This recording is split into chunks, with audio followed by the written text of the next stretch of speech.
Eddie, at the Rise of the 49ers premiere, was asked, like, how frustrating would it be if you're an owner who went 31 years without the Super Bowl? And he said, I wouldn't. Like, that would never happen to him. Does that sound like Eddie? And do you it's 100% Eddie. Somebody asked me that. They're like, do you take that as a slight? I'm like, he didn't think about me in any way, shape, or form when he answered that question. Like, that's just who he is. And I mean, if you know him, like, you just know the will that he has to win. And obviously the NFL was a little bit different place when he was running the San Francisco 49ers. But he would always find a way to make sure that he was successful and that he was competing. Always. To piggyback off that, is there a level of frustration with the organization that you haven't been able to add to that trophy case? There's always frustration for that, right? But like whether we won 30 of the last 30, like we're still searching for the next one. And I mean, I think the way that you go about doing your job, you can't just look at the result and say I did well or I didn't do well. Right, like I just got the book for Jax, The Score Takes Care of Itself. And I think it's just such a wonderful book about how you prepare, and like the art of it is how you prepare what you do, right? And the score will take care of itself. And we've been around the hoop enough. We haven't gotten it in, but we're gonna get it in. And I know the way that we prepare, like we're going to win.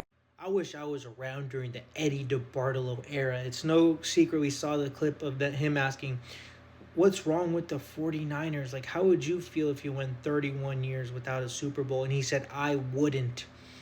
And Jed York, he said, well, the rules were different. He was alluding to the salary cap. But people forget Eddie DeBartolo won a Super Bowl in the salary cap era. And he won it by realizing that what he had wasn't enough. He wasn't satisfied with NFC Championship. So what does he do? He goes on. He finds out that Deion Sanders is about to sign a contract. Meets him. Flies his private jet onto the same runway.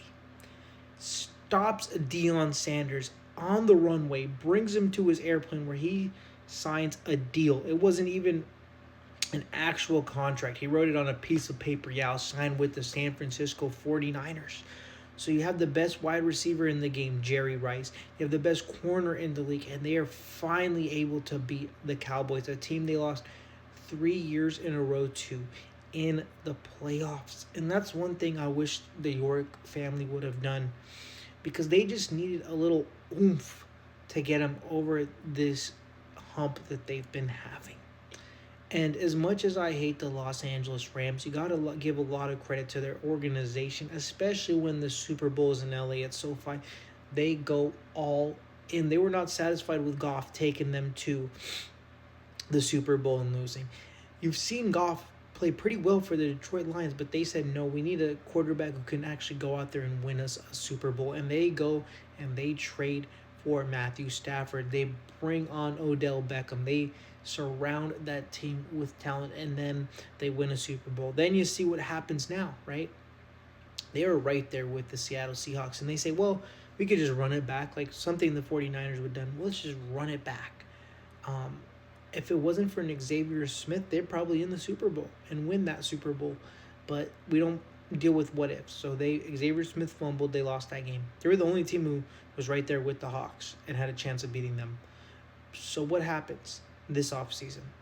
They realize their weaknesses and they trade for not only one but two starting corners, and one of them being all-pro McDuffie from Kansas City. And you might be saying, well, they gave up a first-round pick. Yeah, they gave up the 27th pick the 29th pick in the draft. That is nothing. And they traded last year. So this year now they have the 13th pick in the draft and have a chance at drafting Xavier Smith. This San Francisco 49ers team under Jed York, under John Lynch, have done a decent job. But they are not willing to do what it takes to get over the hump. And you might be saying, well, what are you talking about? Look at 2019 when they lost the Super Bowl. Who was available that summer? Who wanted to become a San Francisco 49er? None other than Tom Brady, and they turned that man down. John Lynch said, "We had much consideration, but we are very happy with Jimmy Garoppolo." Jimmy Garoppolo is now back up in the league and still, I mean, we saw him as starting quarterback for the Raiders. Atrocious, overrated. Okay. There are just certain moves this organization could have made that would have brought him a Super Bowl in the last 30 plus years.